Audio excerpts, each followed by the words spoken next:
തലസ്ഥാനത്തുള്ളവർക്ക് glass ബ്രിഡ്ജിൽ കയറാൻ ഇനി വയനാട്ടിലോ വാഗമണ്ണിലോ പോകണ്ട. തിരുവനന്തപുരം ജില്ലയിലെ ആക്കുളം ടൂറിസ്റ്റ് വില്ലേജിൽ ഗ്ലാസ് ബ്രിഡ്ജ് ഒരുങ്ങി.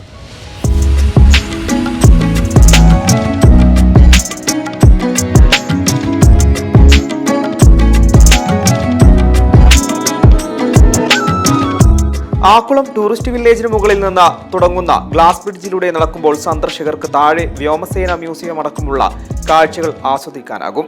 2023 മെയ് മാസത്തിലായിരുന്നു മന്ത്രി മുഹമ്മദ് റിയാസ് ആക്കുളം ഗ്ലാസ് ബ്രിഡ്ജ് പ്രഖ്യാപിച്ചത്.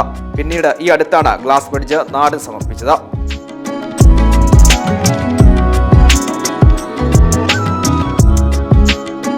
നിർമ്മാണം തുടങ്ങാനും വിവിധ അനുമതികളും വൈകിയതോടെ പണി നീണ്ടുപോവുകയായിരുന്നു.